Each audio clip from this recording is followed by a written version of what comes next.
할렐루야. 2025년 경로대 주간 예배 설교자로 초청받은 정욱진 목사입니다.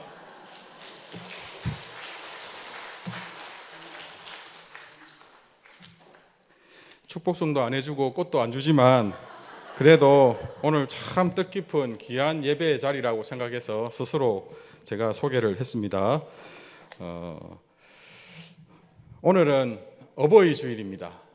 우리 PPT 사진 한번 보여주시겠습니까? 오늘은 어버이 주일입니다. 모든 주일이 그렇듯이 오늘도 비록 어버이 주일이지만 높임을 받으시고 영광을 받으실 분은 오직 하나님이십니다. 어버이날이라고 해서 이 땅에 모든 어버이들이 높임을 받으면 안 되겠죠. 우리는 오늘 이 자리에 어떤 분들은 어버이로, 어떤 분들은 또 아들과 딸의 또 모습으로 나왔겠지만 모두가 우리가 다 하나님의 자녀입니다. 하나님을 아버지로 모시는 하나님의 거룩한 자녀입니다. 우리가 오늘 예배를 통해서 우리를 어버이로 부르시고 우리를 자녀로 부르신 그 하나님의 거룩한 뜻을 깨닫고 오직 하나님을 기쁘시게 해드릴 수 있으면 좋겠습니다. 어버이 주일에 놓치지 않고 꼭 묵상해야 될 주제가 무엇일까 고민했는데 어렵지 않게 찾을 수 있었습니다. 그 주제를. 이유는 하나님이 우리의 아버지가 되시기 때문입니다. 고린도전서 8장 6절 말씀 한번 보시겠습니까? 그러나 우리에게는 한 하나님 곧 아버지가 계시니 만물이 그에게서 났고 우리도 그를 위하여 있고 또한 한 주 예수 그리스도께서 계시니 만물이 그로 말미암고 우리도 그로 말미암아 있느니라. 하나님이 우리의 아버지시라는 겁니다. 바꾸어 말하면 우리가 하나님의 자녀입니다. 하나님은 우리 모두의 아버지가 되기를 원하셨고 아버지가 되어 주셨습니다. 그리고 모든 은혜와 복을 자녀인 우리들에게 아낌없이 베풀어 주셨습니다. 여러분, 우리가 간절히 원해서 된 것이 아닙니다. 하나님을 나의 아버지로 삼았으면 좋겠다라고 간절히 원해서 하나님을 우리의 아버지로 모실 수 있었습니까? 아닙니다. 또는 우리가 하나님의 자녀의 자격을 얻을 만해서도 아닙니다. 하나님께서 그냥 우리를 택하여 주셨기 때문입니다. 출애굽기 4장 22절과 23절에 보면 하나님께서는 애굽에서 종로로 타는 이스라엘 백성들을 구원하기 위하여 모세를 바로 왕에게 보내면서 이렇게 말하게 하십니다. 너는 바로에게 이르기를 여호와의 말씀에 이스라엘은 내 아들 내 장자라. 내가 내게 이르기를 내 아들을 보내어 주어 나를 섬기게 하라 하여도 내가 보내주기를 거절하니 내가 네 아들 네 장자를 죽이리라 하셨다 하라 하시니라. 하나님께서 그 이스라엘 백성들을 괴롭히는 애굽 그 왕 바로에게 내 아들 내 장자를 너희들이 지금 붙잡아 놓고 안 내보내줘? 그러면 내가 너희들을 박살내겠다 하고 하나님께서 큰 권능으로 자기 아들인 이스라엘 백성들을 이끌어낸 사건이 출애굽임을 분명히 가르쳐주고 있습니다. 여러분, 이 이스라엘 백성들이 하나님이 나의 아버지 되셔서 나를 구원해 주시기를 간절히 원했기 때문일까요? 아니면 하나님에 대한 합당한 자녀의 자격을 얻었기 때문일까요? 아닙니다. 하나님께서 무조건적으로 택하여 사랑해 주신 결과인 것입니다. 이사야 49장 15절입니다. 여인이 어찌 그 젖먹는 자식을 잊겠으며 자기 태에서 난 아들을 긍휼히 여기지 않겠느냐. 그들은 혹시 잊을지라도 나는 너를 잊지 아니할 것이라. 하나님은 변치 않는 영원한 사랑으로 우리를 붙들어 주시겠다고 약속해 주십니다. 내가 너의 아버지이기에 내가 너를 절대 잊지 않을 것이다. 변치 않는 영원한 사랑으로 내가 너를 붙들겠다라고 그렇게 약속해 주십니다. 예수님은 하나님을 아버지라 부르셨습니다. 그러면서 하나님이 예수님 자신을 통하여 또한 우리의 아버지 되심을 우리에게 가르쳐 주셨습니다. 마태복음 11장 27절입니다. 내 아버지께서 모든 것을 내게 주셨으니 아버지 외에는 아들을 아는 자가 없고 아들과 또 아들의 소원대로 계시를 받은 자 외에는 아버지를 아는 자가 없느니라. 또한 성령을 통해서 우리가 하나님을 직접 아버지라 부를 수 있도록 해주셨습니다. 갈라디아서 4장 6절입니다. 같이 한번 읽겠습니다. 너희가 아들이므로 하나님이 그 아들의 영을 우리 마음 가운데 보내사 아빠 아버지라 부르게 하셨느니라. 아멘. 우리가 아들인데도 하나님을 아버지인 줄 모르고 하나님을 아버지로 부르지 못하니까 성령을 통해서 우리의 그 막힌 마음을 열고 우리 입술을 열어서 아빠 하고 부르짖도록 그 은혜를 베풀어 주셨다라고 하는 것입니다. 우리 모두를 하나님의 자녀, 가장 복된 자로 부르셨다는 말씀입니다. 한번 우리 자신의 손을 딱 얹고 이렇게 한번 고백할까요? 하나님이 나의 아버지이십니다. 나는 하나님의 자녀입니다. 옆에 사람을 바라보시면 그러면 우리는 형제네. 그러면 우리는 형제네. 하나님께서 우리 모두를 한결같이 하나님의 자녀로, 하나님을 우리의 아버지로 부르도록 해주셨다라고 하는 것입니다. 이 땅의 아버지, 어머니들은 모두 하나님 우리 아버지를 닮았습니다. 특별히 성경에 등장하는 부모님들은 하나같이 자녀들을 위하여 헌신적인 사랑을 아끼지 않는 모습으로 등장합니다. 생명, 체면, 그리고 그 아버지가 가진, 어머니가 가진 그 무엇도 아까워하지 않습니다. 모세의 부모를 한번 살펴볼 텐데요. 히브리서 11장 23절은 모세의 믿음을 언급하기 전에 모세의 어머니, 모세의 부모님의 믿음을 먼저 언급을 하는데 왕의 명령을 무서워하지 않고 이 아들 모세를 살려낸 인물입니다. 왕이 그때 그 당시에 애굽의 왕이 사내 아이를 다 죽이라 하잖아요. 히브리 민족이 워낙 번성하니까 두려워서. 그런데 이 모세의 부모는 그 태어난 아기에게 하나님께서 두신 비전을 믿음으로 깨닫고 그 아기를 생명을 걸고 지켜냅니다. 그리고 그 아기를 갈대 상자에 넣어 흘려보내므로 이후에 모세라고 하는 위대한 지도자가 존재할 수 있도록 그 믿음의 길을 열었습니다. 성경으로 제가 소개는 안 하지만 그 모세의 어린 시절의 젖을 이 어머니가 유모가 되어서 그 모세에게 젖을 먹이면서 그가 애굽의 아들, 애굽의 왕으로 자라갈 것이 아니라 하나님의 백성으로 자라갈 것을 그 젖을 먹이는 동안 계속해서 주의 교훈과 훈계로 가르쳐 모세가 애굽의 아들이 아닌 하나님의 백성으로 살아가도록 가르치는 일에도 결정적인 역할을 했습니다. 생명을 아까워하지 않았습니다. 회당장 야이로입니다. 마태복음 5장 22절 23절인데요. 제가 언젠가 한번 설교한 적이 있듯이 회당과 예수님은 상극입니다. 율법을 끝까지 지키고 율법을 고수하려고 하는 그 회당 중심의 신앙과 그 율법의 모든 것을 성취하여 율법으로부터 자유를 선포하시는 예수님의 사역은 상극인데 그 회당을 책임지고 있는 회당장이 예수님의 발 앞에 엎드렸습니다. 있을 수 없는 일입니다. 왜 그랬습니까? 내 어린 딸이 죽게 되었사오니. 자신의 딸의 죽음 앞에서 그 딸을 구원해 주실 분이 오직 예수님밖에 없다고 생각하니까 자신의 권위, 체면, 사람들로부터 듣게 될 평판, 지금까지 누리고 있던 지위 다 소용없습니다. 그냥 다 내팽겨치고 예수님께 엎드리는 것입니다. 이방 여인인 수르보니게 여인도 한 딸의 어머니였습니다. 마가복음 7장 25절에 보면 딸이 귀신 들리게 되니까 예수님 앞에 막무가내로 달려나와 또한 그 발 앞에 아래에 엎드렸습니다. 예수님께서 이 여인을 차갑게 대하시거든요. 27절 28절에 보면 내 자녀도 지금 제대로 못 받아 먹고 있다고, 자녀의 떡을 개들에게 던짐이 마땅하지 아니하니라 하고 마치 절대로 베풀어 줄 수 없다는 듯이 개 같다고 여기며 그렇게 차갑게 외면하시는데 그 어머니는 그것도 아랑곳하지 않습니다. 28절에 보면 상 아래의 개들도 아이들이 먹던 부스러기를 먹나이다 하고 예수님의 은혜를 간절히 구하여 응답을 받게 됩니다. 그리고 그 부모님의 사랑의 절정이 오늘 예수님께서 비유를 통해 가르쳐 주신 그 비유 속에 등장하는 아버지에게서 나타납니다. 누가복음 15장 12절 말씀에 보면 두 아들 중 둘째가 아버지에게 아버지가 살아있는데 재산을 요구합니다. 아버지여 재산 중에서 내게 돌아올 분깃을 내게 주소서 하는지라. 있을 수 없는 일이죠.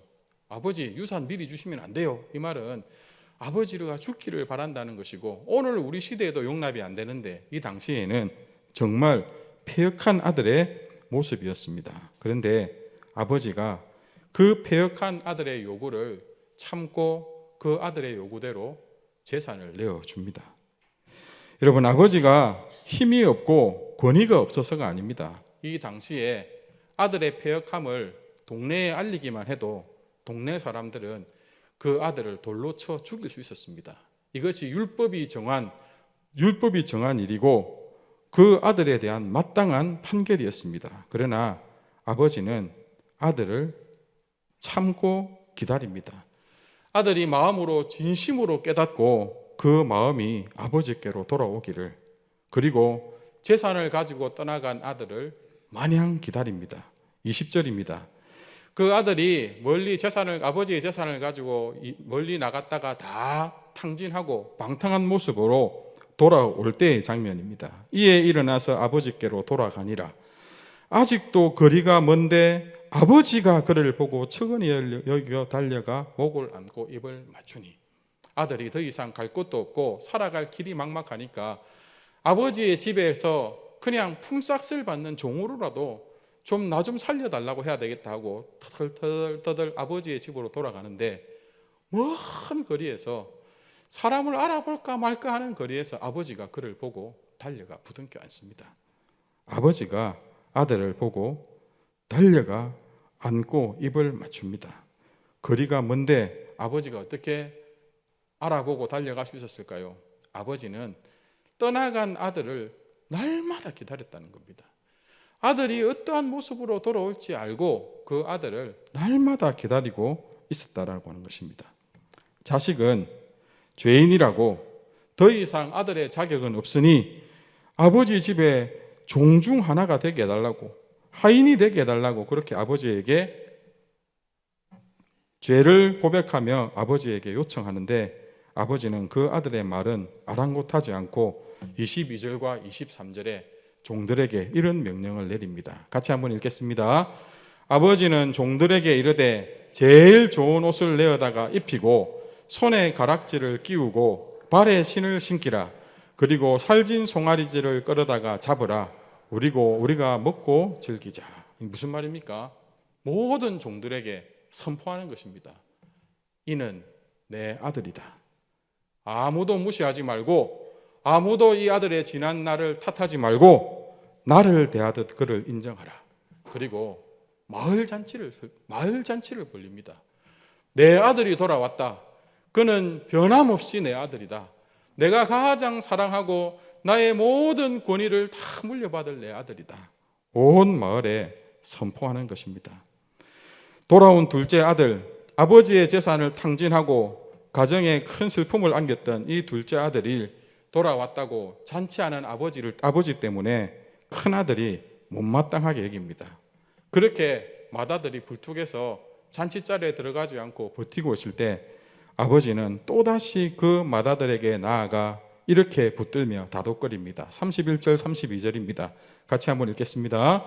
아버지가 이르되 예, 너는 항상 나와 함께 있으니 내 것이 다 네 것이로되 이 내 동생은 죽었다가 살아났으며 내가 잃었다가 얻었기로 우리가 즐거워하고 기뻐하는 것이 마땅하다 하니라. 아멘. 아버지는 둘째 아들도 맏아들도 변함없이 가장 귀한 아들로 삼고 그 아들들을 기다리고 찾고 붙들고 있는 것입니다. 여러분, 이 중에 계시는 우리 성도님들 중에 에이, 아무리 부모라도 그렇지 이 정도까지 한다고 그렇게 여길 만한 분들이 있습니까? 다 수긍이 되시지요. 아버지니까. 저는 원래 그런 스타일이 아닌데 아들이 군에 가고 나니까 제 안에 이상한 습관이 하나 생겼습니다. 저녁에 조금 맛있는 반찬이 하나 나오면 아이고, 민섭이는 지금 오늘 저녁에 뭐 먹었을꼬? 이런 생각이 들고요. 얼마 전에 좀 짤랑한 날씨에 비가 왔잖아요. 아이고, 비가 오면 훈련받기 힘들 텐데 고되지는 않았는지, 또 강원도에 산불이 났다는 소식을 들리니까 아이고 민섭이 있는 곳들도 산에 둘러싸였던데 거기는 괜찮은지. 여러분, 아버지가 되니까 저는 절대 그런 적이 없습니다. 오히려 집에 안 들어오면 집이 더 넓어서 좋아하고 그랬었는데 참 늘 뭘 해도 아이고 아들은 지금 어쩌고 있는지 이런 생각이 들더라고요. 여러분, 우리 모두가 다 이 아버지 부모님의 모습에 다 수긍이 되지 않습니까? 여러분, 이 모두가 수긍할 만한 이 부모님의 사랑이 다 하나님의 거룩하신 성품을 닮았습니다. 우리가 다 담아내지 못할 만큼의 거룩하신 성품이지만 이 부모님의 모든 사랑은 다 하나님의 거룩하신 성품을 닮았다는 것입니다. 로마서 8장 32절입니다. 자기 아들을 아끼지 아니하시고 우리 모든 사람을 위하여 내어주신 이분이 바로 우리의 아버지이십니다. 어찌 그 아들과 함께 모든 것을 우리에게 주시지 아니하겠느냐. 하나님의 거룩하신 성품, 우리의 아버지 되신 하나님의 성품은 우리에게 그 무엇도 아까워하지 않습니다. 하나님은 이 땅의 모든 부모님들에게 하나님의 이 마음을 주셨고 또한 우리 모두는 이 부모님의 사랑을 선물로 받았습니다. 누구도 부모 없이 자란 분들이 없을 겁니다. 또한 누구도 거의 모든 분들이 또 부모의 역할을 하고 계실 것입니다. 설사 자녀가 없어도 누군가의 영적인 부모의 역할은 하고 계실 것입니다. 출애굽기 34장 6절입니다. 하나님께서 모세에게 두 번째 십계명 돌판을 주시며 하나님께서 친히 자신을 이렇게 계시해 주셨습니다. 여호와께서 그의 앞으로 지나가시며 선포하시되 여호와라 여호와라 자비롭고 은혜롭고 노하기를 더디하고 인자와 진실이 많은 하나님이라. 제가 목요일 날 3공부 시간에 하나님의 거룩하신 이름을 우리가 함께 공부하고 있는데요, 여호와라고 하는 그 이름은 나는 너의 하나님이 되겠다라는 그런 의미입니다. 나는 너의 하나님이 되겠다. 또 거기에 하나를 더 보탠다면 나는 너와 영원히 함께 있고 싶다라고 하는 그 하나님의 거룩한 뜻을 담은 이름이 여호와입니다. 여호와 하나님께서 나는 너의 하나님이 되어주겠고 영원히 너와 함께 하고 싶다라고 하시면서 하나님 자신이 너를 향한 나의 뜻은 자비와 은혜이며 오래 참음이고 인자와 진실이라고, 신실이라는 거죠. 변치 않는, 포기하지 않는 사랑이라고, 하나님의 그 성품이 사랑이라고 우리에게 친히 말씀하고 계시는 것입니다. 오늘 아버지도 그렇지 않습니까? 끝까지 기다리고 찾고 그를 온전히 회복시키고 또 다독이시고 그 아들을 가장 거룩하고 영광스러운 자리에 세우시는 것이 바로 하나님 아버지의 거룩하신 성품입니다. 우리를 향한 율법의 정죄를 막으시고 사탄의 참소를 가로막으십니다. 우리를 위해 자신의 모든 것, 생명과 재산을, 명예와 체면을, 권위를, 그리고 독생자까지 아끼지 않고 다 내어주시는 분이 하나님 우리 아버지이십니다. 그 누구보다도 잃어버린 우리 한 사람을 찾는 일에 열심을 내시고 찾아서 기뻐하시며 그 누구도 우리의 연약함을 건드리지 못하도록 그렇게 지키십니다. 살찐 송아지를 잡고 마을 잔치를 벌려서 소문 내십니다. 이 아들은 내 아들이다. 이 아들은 어떤 흠이 있어도 내 아들이다. 절대 건드리지 마라 하고 소문을 내고 계시는 것입니다. 다시 이사야 49장 15절 16절 우리 같이 한번 읽도록 하겠습니다. 시작. 여인이 어찌 그 젖먹는 자식을 잊겠으며 자기 태에서 난 아들을 긍휼히 여기지 않겠느냐. 그들은 혹시 잊을지라도 나는 너를 잊지 아니할 것이라. 내가 너를 내 손바닥에 새겼고 너의 성벽이 항상 내 앞에 있나니. 아멘. 우리가 이런 사랑을 받는 하나님의 자녀입니다. 우리 아버지가 이렇게 우리를 사랑하십니다. 이 아버지의 사랑을 깨닫고 감사하는, 또 함께 기뻐하고 즐거워할 수 있는 저와 여러분이 되었으면 좋겠습니다. 말씀을 마무리하겠습니다. 에베소서 6장 1절 3절에 오늘 낮 예배 때도 우리 등장했던 말씀인데요, 자녀들아 주 안에서 너희 부모에게 순종하라. 이것이 옳으니라.